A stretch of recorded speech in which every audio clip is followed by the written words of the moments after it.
Welcome to Threads of Enlightenment, and thank you so much for coming, Kim. It is my pleasure to have you here at our show. I love to have guests come and tell us about what they have created today because it is my belief that we are all creators. And then what we do is go in and take and dissect all of that information that you have given to us and get to know you at a level that is deeper than that introduction. Welcome and thank you for coming to Threads of Enlightenment. Ken, I am thrilled to be here. Thank you so much for the invitation. I appreciate it. It is my pleasure. Actually, it was funny when I saw you. You said when you sent your invitation, I looked at your stuff right away. I'm like, I got to get in touch with her right away so that you can come and bless us with your presence. So tell us about where you are today, what you have created in your world today. Sure. Yeah. I am a mother and a grandmother. I have 5 kids. I have 11 grandchildren. And I was married for almost 29 years to a wonderful, wonderful man before he passed away. I'm an entrepreneur. I started my first business right out of high school. I run a nonprofit organization. I'm an author. I have 2 books. Cry Until You Laugh is my first book. And then most recently, Love is a book that was just released about a month and a half ago. Congratulations. Thank you. Thank you. Awesome. Yeah. Grandkids and mom of 5. Tell me the makeup of the family, boys and girls. How is it? Yeah, four boys and 1 girl. And let me tell you, the 1 girl was as much work as all 4 boys put together. So the boys were agreeing. I totally understand. I am a single dad of 5 boys. And so people look at me and go, how did you do it? And to me, it was the easiest thing ever. But people could not understand the dynamics of having a relationship with 5 boys, but I could not imagine a girl. I don't think I would be able to handle it. Yeah, most of the time I couldn't handle it either. So, yeah. So I have 5 granddaughters and I can't handle it. At least they're different when they're grandkids than when they're your children. Yeah. Yeah. So you're an author. I want to go back into your formative years. I believe that our formative years began when we were young with our families. Our mom and dad are imperfect beings, and they taught us what revelations they knew, how they knew it. We were brought up also by systems, educational systems, the church systems, all these organizations outside that help to create you. Talk to me about some of that input of information and what type of person were you? Sure. Yeah. So I was in the perfect spot. Like if you could choose where to be in a family, I was in the perfect spot because I was the only girl. I'm the only girl and the youngest. And there's just not a better spot in the family to be. I have 2 older brothers, and we were born 12 months apart. So we're right in a row. So we did everything right in a row. Started school right in a row, graduated right in a row, just kind of everything. I come from a very competitive family. We were into sports, into everything that we could do, joined every club, in every musical, in everything that you could be in, very active. I grew up in the Catholic Church. I was raised Catholic, and appreciate that now more than I did before. I have to say, appreciate the sacredness of Mass and some of the beauty that is the Catholic faith. I was going to be the first woman president. That was my goal. And so I had my life laid out in front of me. I knew exactly what I was going to do. And one thing I was not going to do was get married and have kids. But then at the end of my senior year of high school, this beautiful man entered my life. And he was 4 years older than I am. And 10 days after I met him, I asked him if he would marry me. And he said yes. We got married a little bit less than a year later. and kind of against all odds, had a great marriage. The When I met him, he'd been going to these prayer meetings. He was raised Catholic as well, but had been going to these Hmm. charismatic Catholic prayer meetings. And so I started going to those with him, and they were amazing. I mean, just feeling the spirit was just amazing. And so we ended up going to an Assembly of God church. Then Hmm. I went to a non-denominational church after my husband passed away. And then now the world is my church. Um, I went through some traumatic things for sure along the way. My mom committed suicide. Um, Wow. that was a tough moment, probably the hardest thing I've ever been through in my life.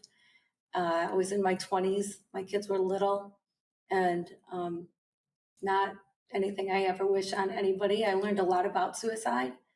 I learned Hmm. to come to grips with it. It was something I couldn't really wrap my head around for the longest time. And I think it's very misunderstood. Uh, I think that people look at suicide and immediately think of selfishness.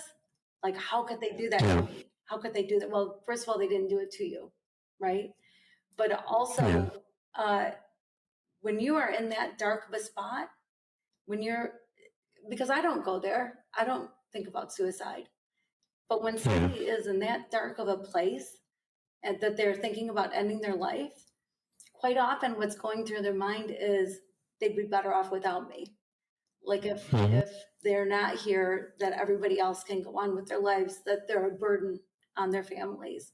And I believe with my mom, I think that's what was going through her mind. She was an alcoholic, and things just were not going great in life for her.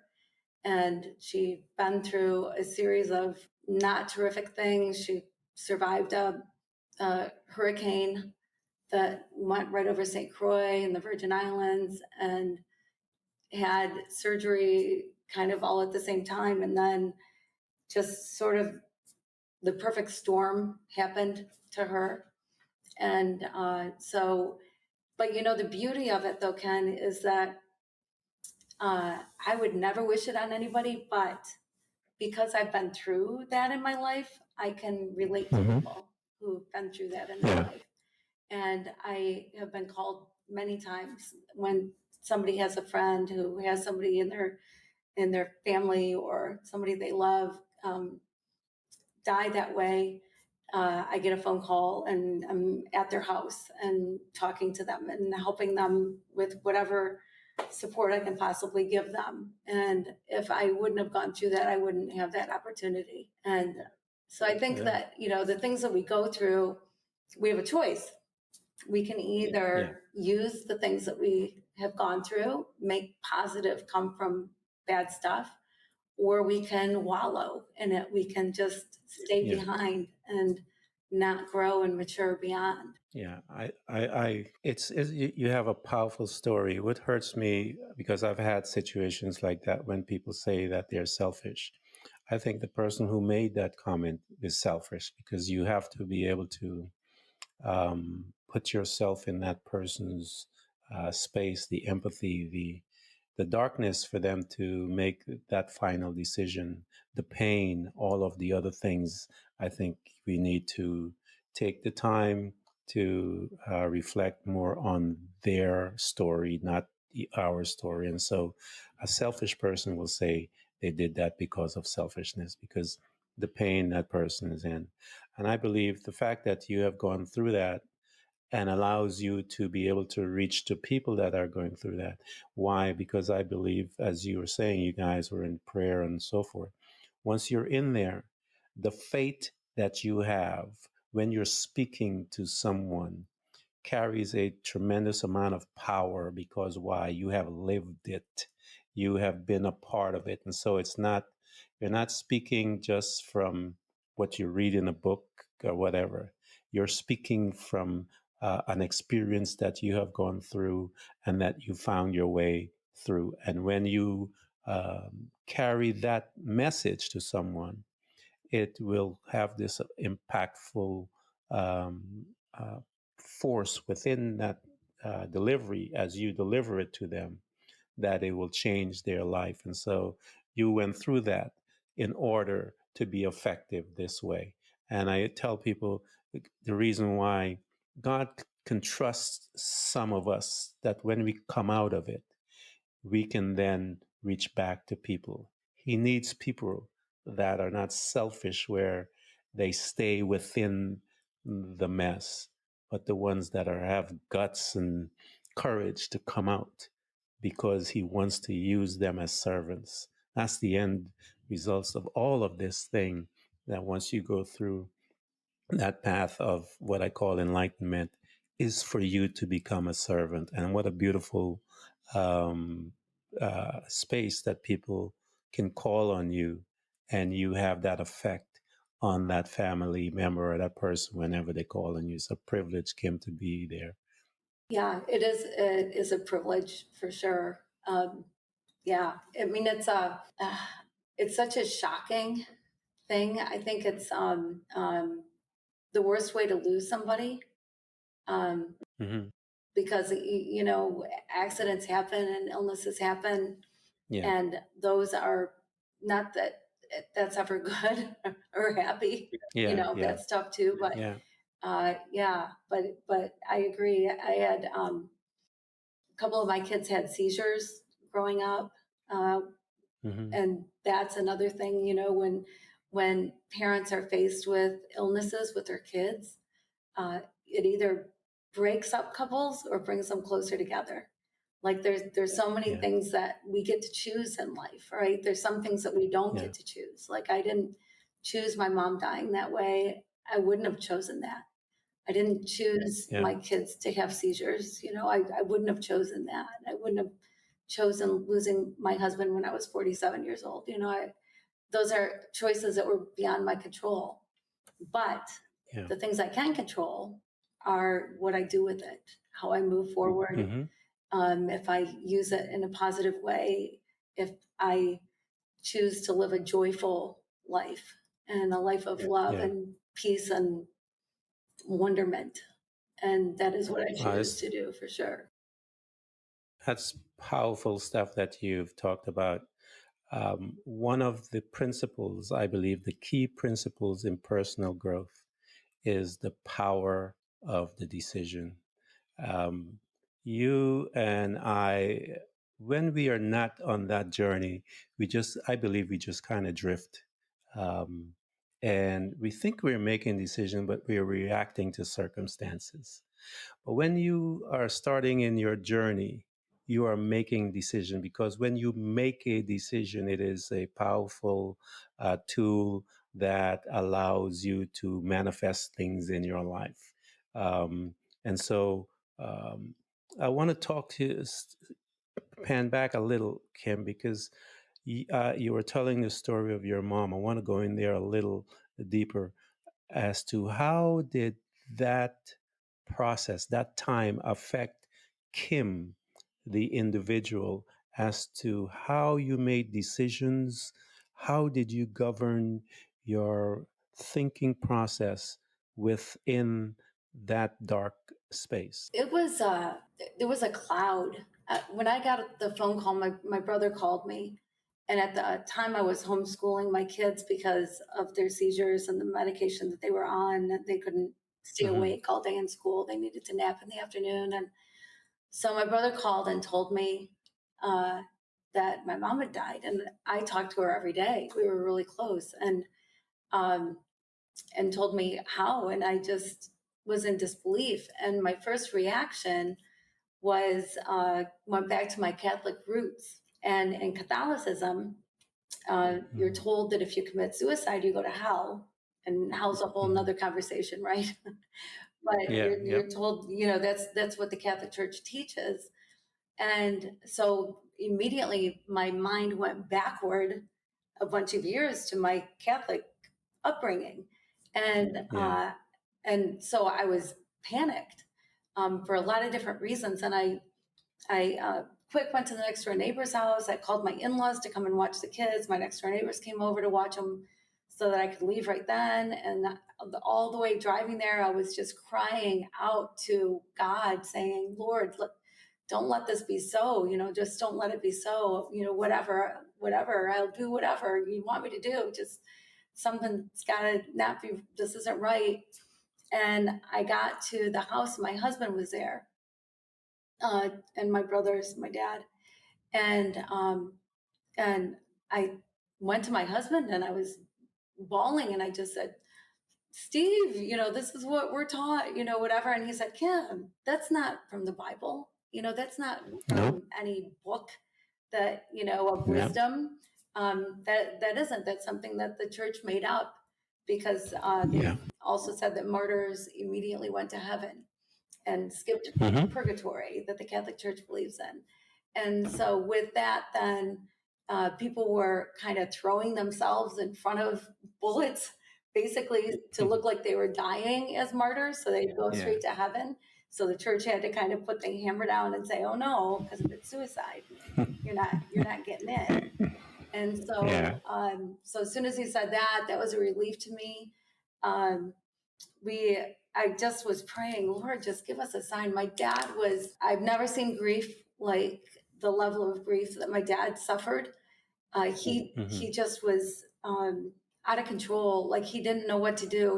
He'd stand up and he'd fall down. He went running out into the field at one point in time, just went running, trying to run away from it, I guess. Just he didn't know what to do. And at one point in time, I was sitting on the ground by him. He was sitting in a chair and I was over by him, and he said, we need a sign that she didn't mean to do this. And I just started praying, Lord, show us that she didn't really mean to do this. Just show us that she didn't really mean to do this, that this isn't what she meant to do. And just then, one of my brothers walked in and said, where are the car keys? Because she was in the garage in her cute little white Mustang convertible. And nobody knew where the keys were. And he went back out and they were in her hand. And so she must have decided not to and turned off the car and just thought she'd sleep, I guess, in the car, because that's, what it will do to you is just make you so tired you just want to fall asleep. And that was a huge moment.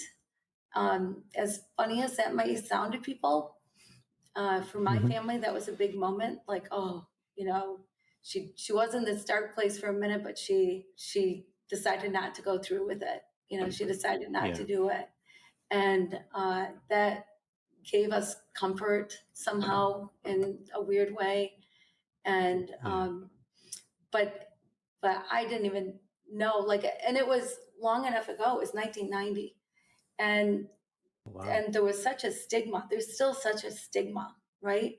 With any kind of mental illness, with suicide, there's a stigma, and we didn't know what to tell people.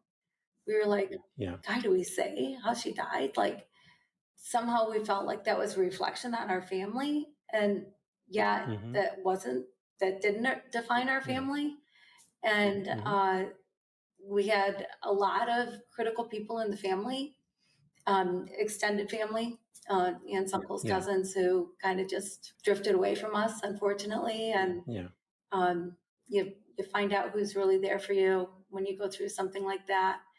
But I was just in a cloud for a while. It took me a while to really come out of that, to think clearly again. Wow. Yeah. I know you've talked about this, and I could see your face and the emotions that are still there within that. And as you were telling your story, I remember that January 31st, which was yesterday, my mom had passed. And we had the similar conversation about suicide, and because she was dialysis, and she went into a coma, and she got all kinds of stuff happened to her, and she decided that she wanted to. She was tired, and I remember coming and visiting her and having this conversation. I said to her, "There is no such thing in the Bible about what you're talking about. So I don't understand why you would want to burden yourself with that unbiblical belief system, because it is not It is the traditions of men. And so I think she came to grips with it and released it. And but yeah, yesterday was my mom's a couple of years ago. She just passed, so you just remember. And we just lost my dad um, the uh, the end of last year as well in December. So it's been yesterday was a wonderful day of remembrance for me. Um, you mentioned about the children having this. You know, how many children had it? You were talking about seizures Seizures? because Yeah. I had one with my son. Mm. Yeah, my oldest biological child. So I have four Hmm. biological children, and then we adopted a boy from the Dominican Republic, but he was older when he came into our lives. Hmm. And so when my daughter was 3.5, she had her first seizure, and Wow.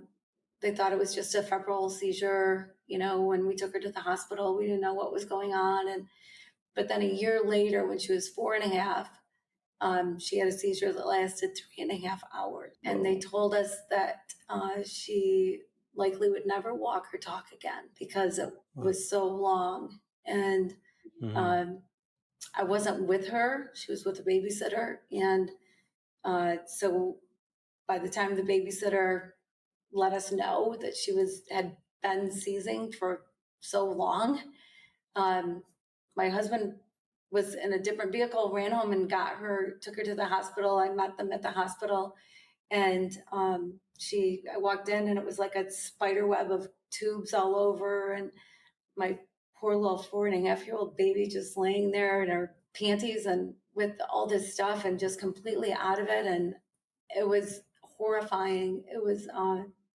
so hard, and we had no idea what was going on, no idea. And she was put into ICU, and I was 8 months pregnant for number four at the time. Wow. And uh, that night, a neurologist came and told us that she had epilepsy, which was a Oh, foreign wow. word to me.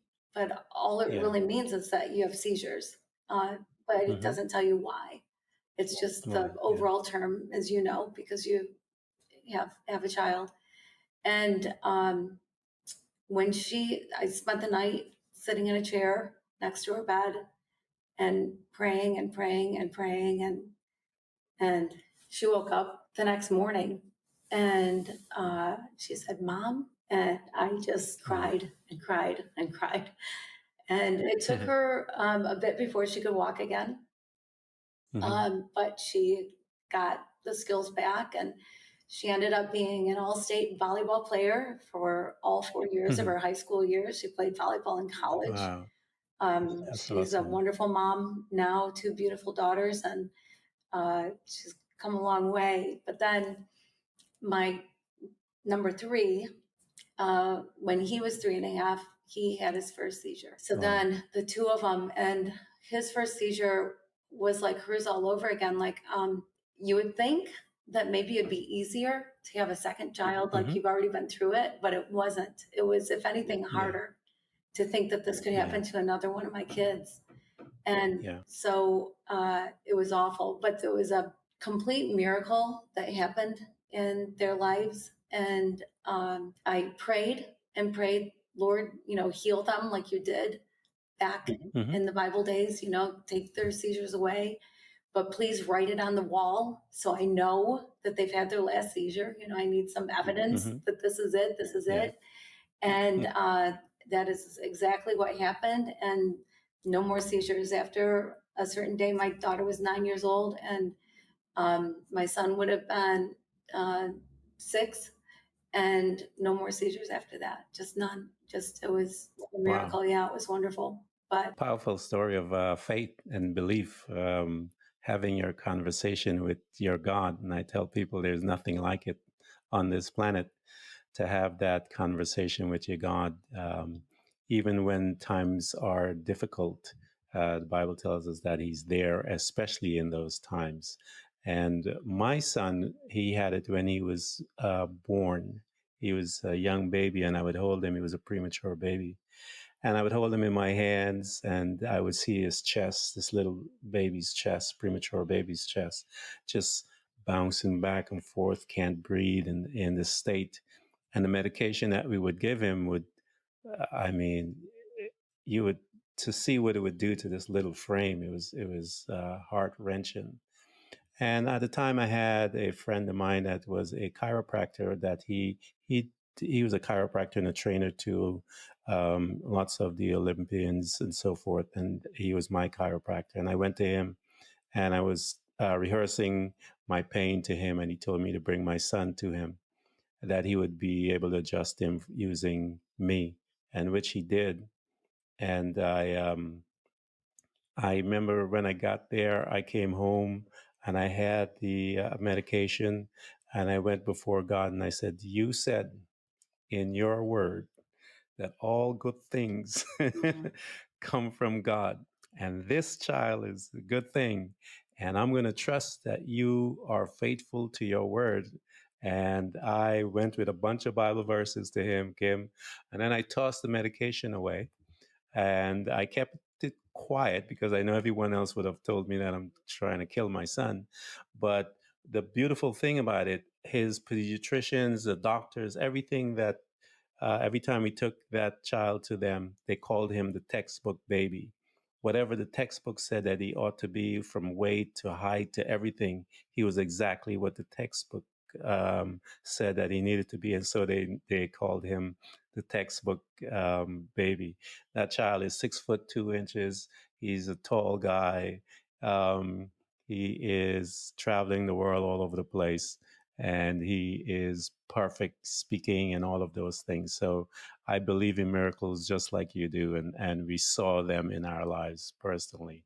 So Mhm. you have a powerful story. There's so much about you, um, the deepness of who you are as a person, as a spiritual being, is wonderful, and I want to tap into some of that. Um, I want you to talk to us about some of those dark places that you are at emotionally. Um, how did you manage it? Because I know there's lots of people that are listening today that maybe you have a situation in your family. Kim mentioned suicide. She mentioned medical things, and yet she is here talking about her journey. There's a way out, and I want her to recollect on some of those dark places, those belief system that you had to break free from, those fears. Talk about some of those and how you got out. Yeah. You know, there was a time, Ken, that I thought, man, my life could be a reality TV show. Because it's like one thing would happen, another thing would happen, another thing would happen. And even today, I think, yeah, it could be. And then I think, oh no, I've been through the worst of it. What else can possibly happen? And then something else happens. And I go, no, yeah, we could make some money this way. But uh, you know, I think everybody kind of has those people in their life that it seems like everything is dumped on them, right? Like, Hmm. guy, they just have the worst luck, people will say or Yeah, whatever. yeah. But uh, one thing that I learned through the dark times is that, for one thing, the light never goes away. Hmm. So you can feel like you're in the darkest place, where there's nothing, absolutely nothing around, but the light is there, Yeah. and there's a tomorrow, and hanging on to that, and knowing that the wound heals. Um, you don't forget, right? We don't forget Hmm. things, but the wound does heal. And when it's open and festering, it's a Yeah. hard time, but it does heal. And like when I was diagnosed with breast cancer a few years back, and when I was, people would say to me, "Hi, why you? Here you take all these medical groups on mission trips, and you help out in the third world, and you do all this work, and you do this and you do that, whatever. Everybody does their thing, right? Why you?" And my response was, "Well, why not me? Why would I be Hmm. immune? What has Yeah. anybody done to be immune to any of it? I mean, we're not. We're not immune. None of us. Like anything could happen at any time. Yeah. And so I think that the thing that separates us is our response to what happens. And Yeah. there's the mountaintops and there's the valleys. And the mountaintops wouldn't be mountaintops without valleys. And, Yes. if we Yes. all just lived on this straight line all the time, there would be no growth. We'd be pretty shallow Yeah. human beings. Yep. And so, That's sad. yeah, so it's okay to be in the darkness. Nobody wants to be, nobody wants to Hmm. be there. And you sure don't want to stay there. But you were talking about losing your dad. I lost my dad a few years ago, and we were really close, really close. And Hmm. uh, he was diagnosed with mesothelioma. He was in the Navy and slept under asbestos on his ship. Oh. And it was sort of inevitable that he would get mesothelioma. And it was only 6 weeks from the time he was diagnosed to the time he passed away. And he was in his 80s, but he was like a 40-year-old man. He was, working hard every day and Yeah. doing his thing and fixing anything that needed to be fixed. And, there for my kids and there for me, anything we needed anytime. And, just the greatest guy. And so to see him go from this strong man, this dad, that you Yeah. look up uh, to this man who I ended up taking care of for 6 weeks and helping him get up in the night to go to the bathroom or bringing food to him. Just such a reversal of roles and so hard to Yeah. watch. My dad in Yeah. pain and suffering, and that hit me like a ton of bricks. Like I couldn't breathe. I felt like I couldn't breathe after he died. Like I thought, Wow. what? How am I ever going to be alive again? How am I ever going to feel useful again? Like I Mm. felt like I couldn't do anything. I had no memory. Like I would go into a room, and I'm old enough that I do that sometimes anyway. Go into a room and forget why I walked in. But more so then it was like amplified, and or pick up the phone to call somebody and then think, who was I going to call and what was I going to do? I mean, but I believe though that it's the grace of God. And Hmm. God, no matter what you call God, spirit, the universe, there's lots of words, lots of terms, everybody, whatever, but I call him God, I believe in God, Hmm. and a higher power, a higher being. And I just believe that the grace of God comes over us at times like that because it's Yeah. a big thing to digest in a day. And Hmm. so instead, it's sort of spoon fed. And little by little by little, you walk the path one step at a Yeah. time. And then one step at a time, you come out on the other side. On the other side. Yeah. Yeah. I call him father. Father. Yeah. you know, Yeah. I have this conversation with him all the time. Um, I think your range by which he is able to use you is vast. You have the situation where he can use you in the space of a suicide, also with children and health issues. Um, as far as someone that is a caregiver, you have experienced that. You have experienced um, cancer survivor. You've experienced much, and I believe that that gives you a wider range by which he can, um, because of all the needs that are out there, Kim. There's quite a few that you are perfectly suited and have the faith, as I mentioned before, to speak personally to, that you can empathize with that person. You can feel their pain.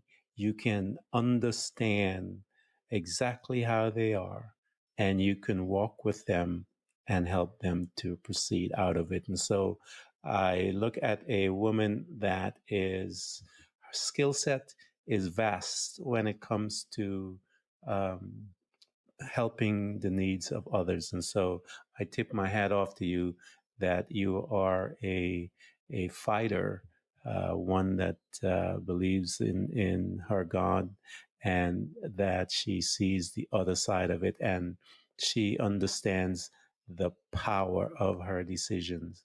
And I love having this conversation. I really do. This is good stuff. Yeah, well, thank you. Yeah, I mean, we all have our stuff, right?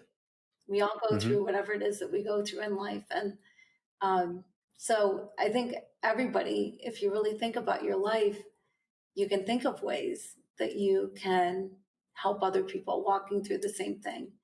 It might not be Yeah. cancer and it might not be suicide. It might not be, epilepsy, but, it could be relationship issues or um, a rebellious child or, Hmm. whatever. Like we've all been through something in life. And um, I think the more you use it, the more you heal as well. Yes, It's I believe so. yeah. So uh, Uh, yeah, I don't mind getting those phone calls. I feel bad for people who are going through yeah. some of the things, but I sure want to be there for them. I'm glad that you are there because you can really hold their hands with that conversation when you're having with them. Um, uh, Mine, I remember one of my things is we spoke earlier about kids having five boys, and I cannot tell you the amount of families that have come to me and prayed, asked me to pray for them that couldn't have kids, and they wanted me to lay hands on them and pray, and I would lay hands and pray, Kim, and every single one of them had boys. So, So if anybody wanted a girl, they knew not to go to you.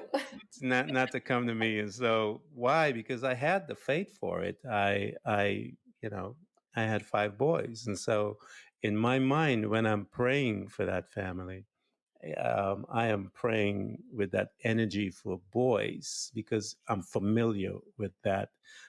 So I'm able to be used in that fashion. So I would tell women, just make sure you want a boy before you come and ask me to pray for you. Because so here you are, Kim, all of this stuff. I know you had talked about the reality show, but the reality show didn't come forward. Books did. How did the process for the first book, how did that manifest? Well, when I got the phone call at 3 o'clock on a Friday afternoon telling me that the biopsy came back positive and I had breast cancer, um, Hmm. after calling my husband crying and whatever. By the way, my husband was at work, I was at home, and when I called him, I could barely get words out to tell him about the phone call I'd received. And it seemed like minutes later he was there and he Wow. walked in and he just grabbed me and held me. And that was, He was sounded like a wonderful gentleman. he You was an sound like you incredible had a man, good one. but just so everybody knows, that was exactly the right thing to do. Just Yeah. just hold on, hold on. But so the next day, though, I went to the bookstore because I wanted to know what I was going through, and everything was either very medical or depressing. And I thought, Hmm. wow, I just want to know, what's it feel like? Are there decisions to be made? What am I going to go through? That's what I wanted to know. And Hmm. so I started writing really as a way to keep friends and family up to date. I'm going to the doctor tomorrow. I've got surgery scheduled for, or whatever. But it turned Hmm. into much more than just I'm going to the doctor. And before I knew Yeah. it, 5,000 people were reading my emails. It was at the time that I was sending out, and so I continued to write.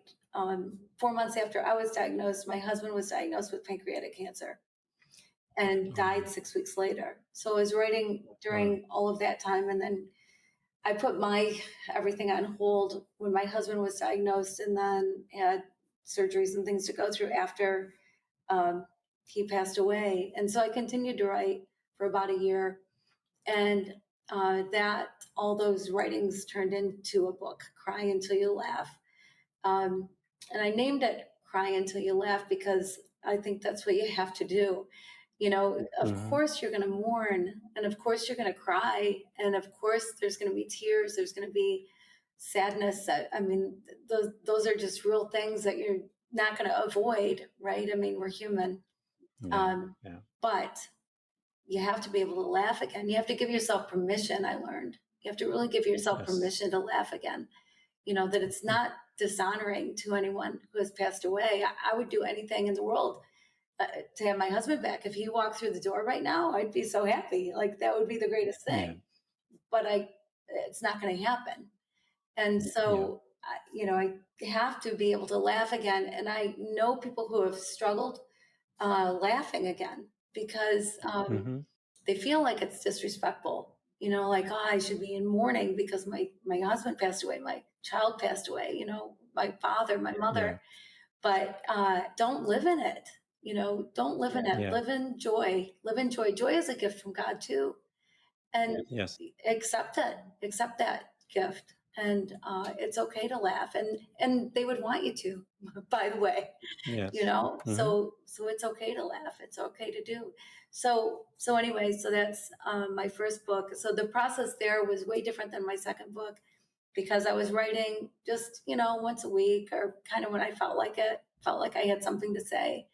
Hmm. That's when I wrote. And uh, so I talked about the realness of dealing with breast cancer, and there are decisions to be made. Like I had to make a decision. You had to have a mastectomy, and I had to, I could have one side or both. And we were sitting around Hmm. the dining room table, and I said, "Gosh, how do I make this decision? I don't know what I'm doing. You know, I don't have enough information to Yeah. know what I'm doing." And one of my sons said, "Mom, would you put new siding on just half the house?" And I went, "Oh, good answer, son. There you go. Now I have my answer." So, you know, I mean, you go through it all together, right? So, Yeah. yeah, yeah. So that was my That's first book. powerful that you have your family there that are walking with you as well. Your husband, and he also, from listening to you, sounded like a tremendous individual, warrior in his own rights. And uh, you had your situation and his simultaneously. That is some, I don't even know how to describe that. And I have conversations with people several a day, about their journey. I have not met one, Kim, that is like you. And so I am trying to see how to formulate this question because, to be in that place, I don't even know what to say because you're dealing with yours, you're dealing with the news of your husband, and you are managing how to live. And I understand you're also just making your notes to your book, which eventually became a book. But how did you navigate that world? My Lord. Oh my, yeah. There were some tough times in there. There's no doubt about it. Um, my husband had been having stomach issues and went to the doctor, and the doctor said, "Oh, it's because your wife has cancer. You know, it's just nerves. Just take some Rolaids." And then went a couple months later, same thing, and then went to a gastro specialist, and same thing. And Mm. I had surgery, and so I was in bed and still healing. And when I woke up in the morning, he was awake, and he said that his stomach pain was just so bad. I said, "That's it. You know, doctors aren't doing anything. Go to the ER. They'll run a test. They'll do something. They'll do something for you. Yeah. They're not going to just let you go." And so he drove himself to the emergency room, and he was a rule Mm. follower. And so he had his cell phone off. And as Mm. I'm trying to call him to see what's going on, and finally I got a phone call, and he said, "I guess they're gonna keep me overnight." I'm thinking they don't Mm. ever keep anybody overnight. What do you mean they're gonna keep you overnight? Like, what is that about? So I got in real people clothes for the first time since surgery, and I ran out the door. I drove like a mad woman on Vicodin, you know, through the streets, and I was almost to the hospital and got another phone call, and he said, "Well, I guess there's a mass on my liver." And Ouch. I just started bawling. And I got to the hospital, and I don't really even remember parking. I remember running in holding all parts of my body from the surgery that were Oh, in from pain. the surgery. Yeah. And I go running in, and they told me where he was, and it was behind a curtain, and I whipped open the curtain, and he's just sitting on the edge of the bed like nothing's going on. And I'm sobbing. And he said, "Listen, I am not going to invite you out anymore if this is the way you're going to behave." And I said, "Listen, buddy, you don't get to be funny right now. This is not funny time." But it took a few days for the diagnosis to come in. They knew that it was cancer. They didn't know what kind of cancer. They thought colon and whatever. In the end, it ended up, it was either bile duct or pancreatic cancer. There was a scope that they could have done to determine exactly, but why go through it? It's the same prognosis. Yeah. And pancreatic cancer just is one of those that isn't good. And so, Yeah. but they thought he'd have a year or so. He was a healthy guy, and young and healthy, and so Wow. we had great time together. We watched Cash Cab every day, and watched some sports and played some cards and just hung out together. And thinking that he's going to have this time, made some plans, to travel a little bit, maybe, and Yeah. whatever. Yeah. And then, well, we prayed from the minute he was diagnosed. Our prayer was, "Lord, heal him like you did the blind and the lame and the deaf. Heal him like you did, or the ultimate healing of heaven, but please don't let him suffer." And Yeah. God answered that prayer. It was unbelievable. I see what other people go through, and we did not go through that. We had great hospice care, but my husband was not in pain until the very, very end, the last couple hours of his life. And, but he was fine, up walking around, eating, everything's just fine. And then all of a sudden, just got more painful. And he was Hmm. sitting on the edge of the bed, and he just was so uncomfortable. And I was behind him, hanging on to him so he wouldn't fall off the bed, and just holding him Hmm. as tight as I could. And he was miserable at that moment. And I just said, "Baby, go, just go." And he did. Wow. And that was it. Wow. And it was such an answer to prayer because he didn't Hmm. suffer, he didn't linger. A lot of people, Yeah. even the last month or so are in a hospital bed or in a hospital even. And he was at home the whole time. We were together the whole time. And, a lot of interesting things happened during that time. Uh, it was like there was a transition to death. Hmm. Um, Yeah. it wasn't like this moment, even though it ended up being, there was a moment when he Hmm. stopped breathing completely. But there were times before that I would look into his eyes and see that he wasn't really there and wonder where he Yeah. was. And he just kind of made this smooth transition. And he was just a faithful man. He chased God. Like he didn't ebb and flow, like he just Hmm. chased God his whole life. And 5 o'clock every morning was on his face before God and praying and reading the Wow. Bible and a devotional book. And he was just a great guy. And so I've never begrudged him. Like I've never Hmm. thought, "Oh, woe is me," or whatever. I've always thought, "Good for you, baby. Good for you. You ran Yeah. the race. You finished it. You did it right." And to go to heaven, he was 51. I was 47, and to go to heaven at 51 and not pay any more bills, no more illness, you know, no more of the stuff that we have to deal with, right? No COVID. He never had to live through a pandemic, whatever. And so good for him. Good for him. That is so funny. You're funny in the midst of all of this.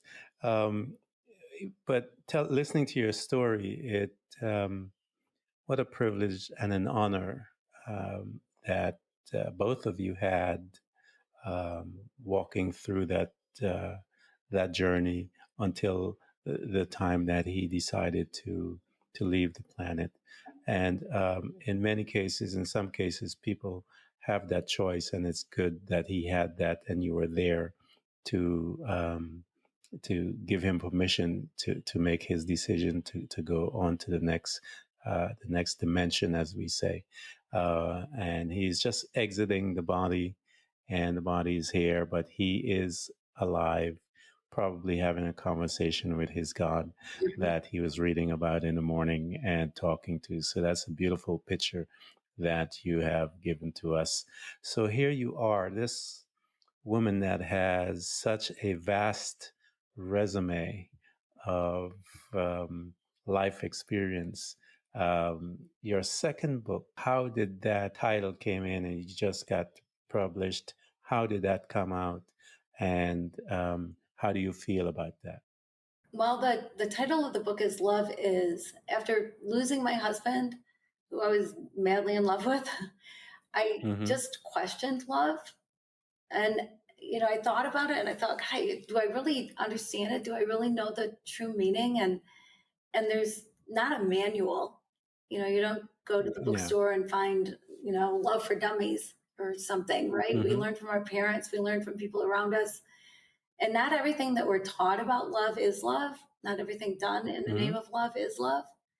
And so I thought, well, gosh, God is love. John in the Bible, John says that God is love, not that God loves, not that God is Mm-hmm. loving, but that God is love. Yeah. So love is beyond an emotion, right? Like fear, Yeah. you're not Yes. fear. Mm-hmm. You have fear. You're not Yeah. fear.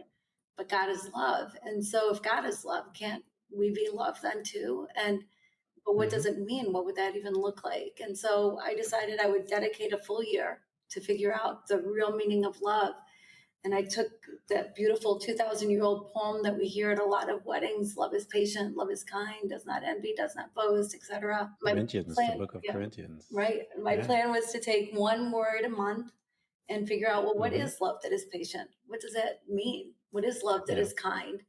And there are 14 words. And so the math didn't Mm-hmm. quite work out. It took me longer than a year, but it was quite a journey. And every single one was different than what I expected, every single one.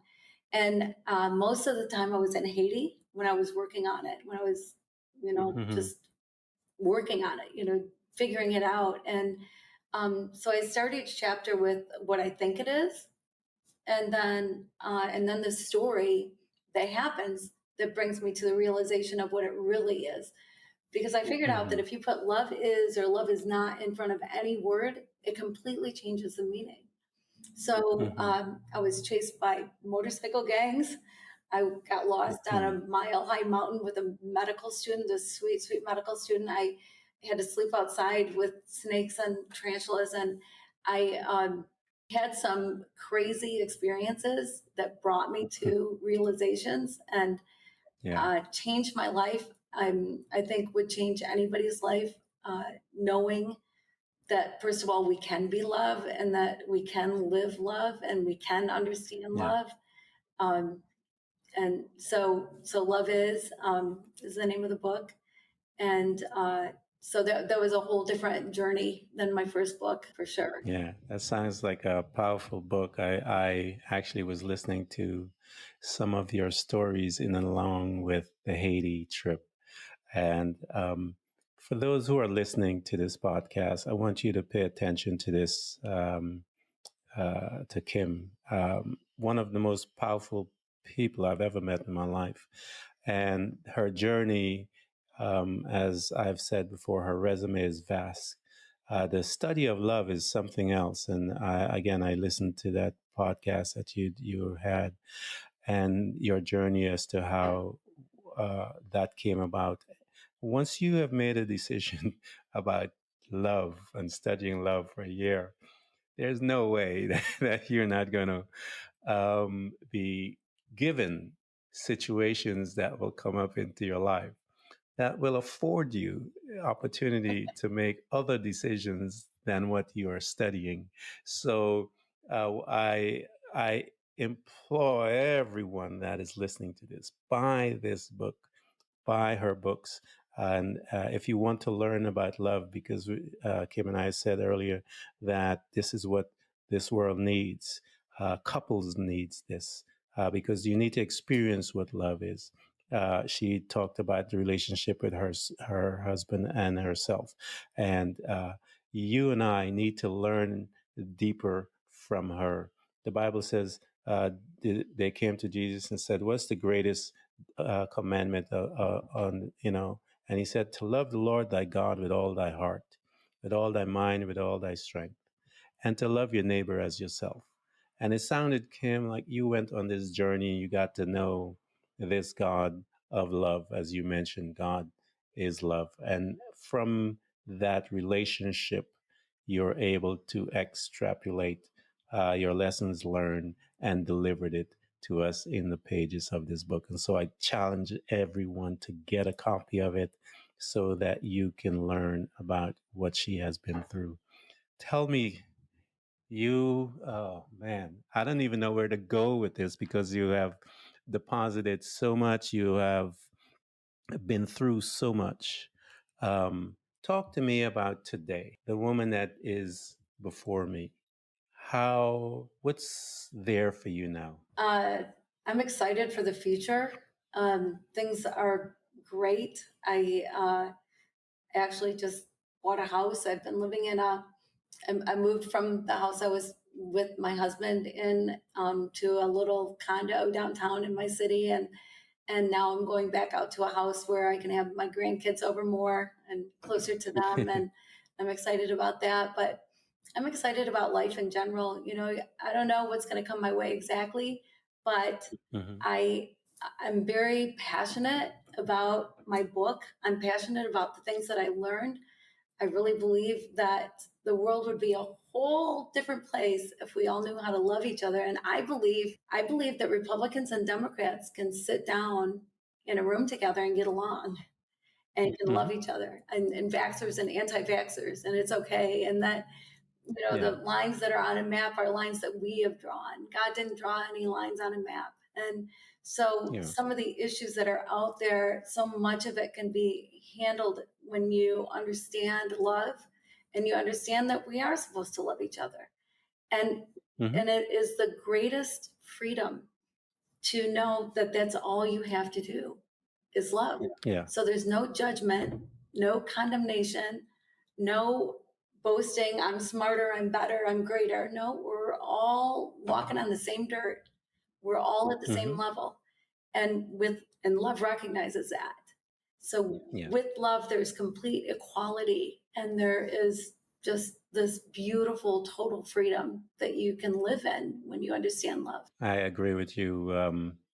Uh, it is the one ingredient. If the world, as you said, would utilize it, it will change humanity forever. And I think because of fearful thinking and belief system, many are not willing to experience what that is about, and they cling um, to their fearfulness because it is how the politicians get elected. They spew a fear business, a fear driven concept or reality, and it causes people to respond, which in most cases it's not true. So, but it's just what they do in order to get there. Kim, I want to thank you so much. I am sweating from all the stuff. I'm telling you, I am like, this has been one of the deepest, most powerful conversations I've ever had in my life. And I have been having conversations with people for a mighty long time. And so I want to thank you so much for coming and entrusting us with who you are today. And I am asking all those that are listening to get in touch with her, follow her so that she can help you get her books, utilize those principles.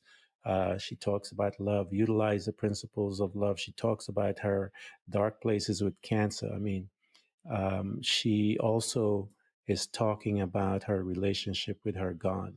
And so I implore you guys to get your relationship with your God in check because it has supported her through every single thing that she's been through.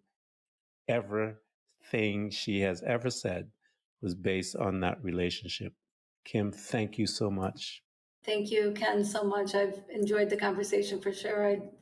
I feel like I could just talk to you for hours and hours and hours. I thank you so much. Everyone who's listening to this podcast, we hope to continually help you to learn how to embrace moments of darkness, because it is in the darkness that we learn how to develop and use our abilities to truly see those parts of ourselves, often invisible to us, in the light.